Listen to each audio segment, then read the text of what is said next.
Ready? Go. So the crucifixion of Jesus is the most well-established fact of ancient antiquity, as stated by 99.9%. I can't even think of a person, a historian, that says the crucifixion of Jesus isn't a fact. Yeah, that's right. Yeah, you can do it. And the only people that do say it's a fact is people who believe that Jesus never existed, and people who say that Jesus never existed, they're a fringe minority of a minority which the mainstream doesn't take seriously. My point is that the disciples of Jesus Christ, which your Quran calls Muslims, believed and buried Jesus' dead body in the tomb. So we have attestation by the disciples of Jesus, which your Quran calls good Muslims, that somehow preserved the message of Jesus, which they actually didn't. That's evidence. Evidence number two, we have a parable which even liberal scholars of the Jesus seminar believe is a historical thing, which the Jesus of Nazareth actually quoted. That's the parable of the vineyard, where Jesus says that he will be killed. So Jesus is prophesying his own death. So we have Jesus prophesying his own death. We have the attestation of Jesus' disciples. We have the attestation of Roman historians, of Jewish historians, of Jesus' enemies. Tacitus hated Christians. If he wanted to, he could have shut these pesky Christians up, because Christians in the first century were saying, look, Jesus died for our sins. Tacitus hated Christians, and if he wanted to, he could have said, no, this is actually a lie. But he never says anything, because he knew, as a historian who did his proper historical work, that the death of Jesus is 100% true within a historical context. So the only reason why you reject this is based on a book written 600 years after that time by a man who was, by his own admission, was under a black magic curse which gave him sexual delusions of him having sex with imaginary woman. This is the reason why you reject the crucifixion, because of what that man said. Okay. I don't know. Okay. Bismillah, salatu wassalamu ala Rasulullah. You may begin. Start, yeah? Start. Go, you go. Right. So the question was simple. I asked him to make his point, and he gave us 3 evidences historically for the crucifixion. The first he gave was testimony from the disciples. You have no testimony from the disciples, nothing extant to the 1st, 2nd, or 3rd century CE. Let me make this point very easily. He claimed that Mark was the scribe of Peter. Who does he get this from? He gets this from Papias or Papias, whatever you call him. But Papias also says that Mark was written out of order. You read Mark today, which is the gospel that's out of order? Not the gospel of John? So if your earliest witness is unreliable, then you've proven that he's not trustworthy. Secondly, and I'll mention this point as well, Eusebius in the 4th century says that Papias was confused and got it wrong. So I'm not making that claim. I am not the unreliable one. Eusebius is attesting to Papias being wrong, so your appeal to that early tradition is false. Secondly, you appealed to the vineyard statement, which is an early, creedal statement, right? We know that's false. Let me explain why.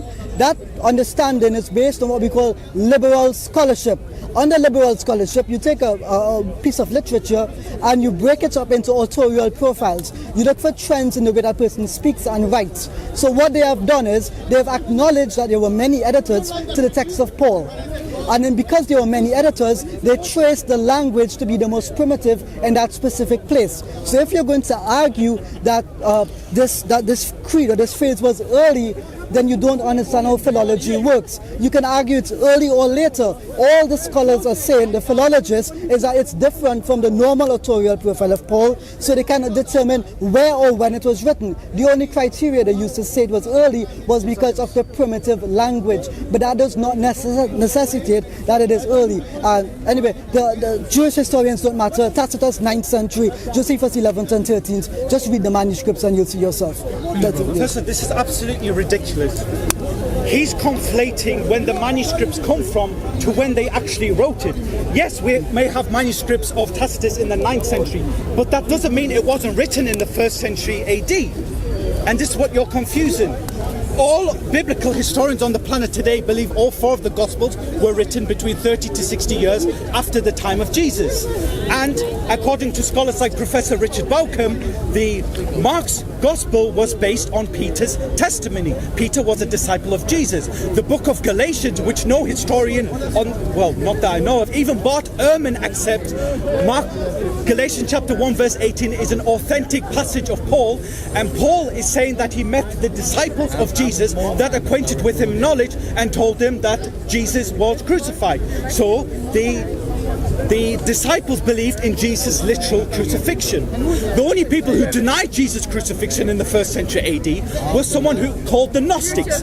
The Gnostics believed that Jesus couldn't die because he didn't have a physical body, so you can't kill something that's not physical. Jesus couldn't eat, Jesus couldn't sleep, and these are the people that believe that Jesus didn't die. But apart from that, the mainstream belief that Jesus did die on the cross. The parable of the vineyard, again, it's an interesting passage, and even liberal scholars say this is something which Jesus actually said. Also, we have Papias of Hierapolis, which he quoted. Why should we doubt any? Please bring me your source where Papias lied or something. I don't know what you're on about, but Papias met John the Elder, who knew the disciples of Jesus. So we have a chain of transmission from Papias that goes to Jesus' disciples. We also have the testimony of Polycarp, who knew John. We also know the testimony of Ignatius of Antioch. Both Ignatius of Antioch and Polycarp were students of the Apostle John, and they both believe in Jesus' crucifixion. That was it? How many got anything left? No, that's it. Okay. Right, I think you said what Polycarp was a student of John? Yes. Okay, Polycarp's. I'm just writing it down because I don't want to get off track, right? Of John. All right. I think it was 339. You asked me for my source. I haven't begun. I'm just clarifying, right? 339. What's that thing about Eusebius you said? I'll get to. I'm getting it now for you. I got it from. What's it? Chapter 339. Section page. I want to be fair to him, so I'm going to give it to him. You know what I mean? Find page 39. Okay. Now let me tell you what immortal is. Immortal is someone who never ever dies.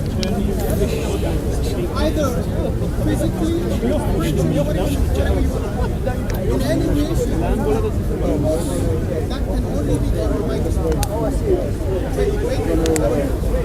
The difference between Right, 39.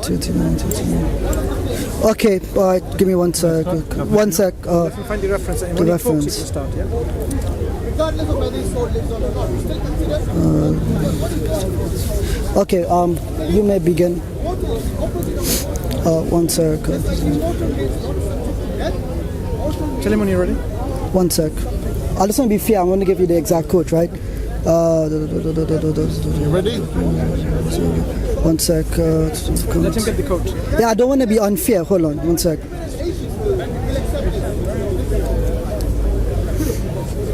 Can I just say I've got a bus that I need to catch soon to the north. Okay, no I've still got problem. some Okay, time. all right. So I'll quote the reference after. Let me get to your points, right? So your points are this. Your first, right, you may begin. ready? Yeah, you may begin. Right. So his first point was Galatians 1:18 is authentic.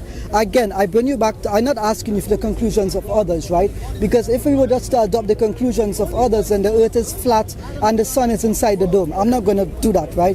What is upon us is that we must judge the evidence that lead to the conclusions. We are not a people just to take conclusions. So I'm putting it towards you. The philologists say because the text is different from the normal Pauline style of writing, it means that it's from a different author. So you have to make a concession here. Philologist. You said Galatians 1:18 and the other one that you mentioned as well with the creed. I'll get to the Vineyard Creed, right? So I'm putting it forward to you. If you're going to accept the conclusions of the philologist, Padre's calling you. right. If you're going to accept the conclusions of the philologist, then you must accept the presumption of the science, which is that the New Testament books weren't written by one author but by multiple anonymous editors. So if you're going to appeal to that, then you need to follow through on your argument. Secondly, you said I conflated the date of the extant manuscripts with original authorship, referring to Tacitus and Josephus. No, I didn't expand my argument fully, but it's simple. simple. You can't appeal to, I never said it wasn't a first century work, but I'm saying to you the version that exists today is from 900 years later. You said earlier to Mansour, how can you accept the Quran 600 years later? But you wouldn't accept Tacitus from 900 years later. Same thing with Josephus, 11th and 13th century. You said that, what was this? Tacitus would have written things against the Christians. We don't know what he originally transmitted. 30 seconds. Yeah, you don't know what he originally transmitted. So textual criticism needs to be done to that. And in any case, the end conclusion will be a notorial proof that's hypothetical. Lastly, you said Polycarp was a student of John. How we know this is false is that Polycarp never once quotes the Gospel of John, and he never says which John he met. He just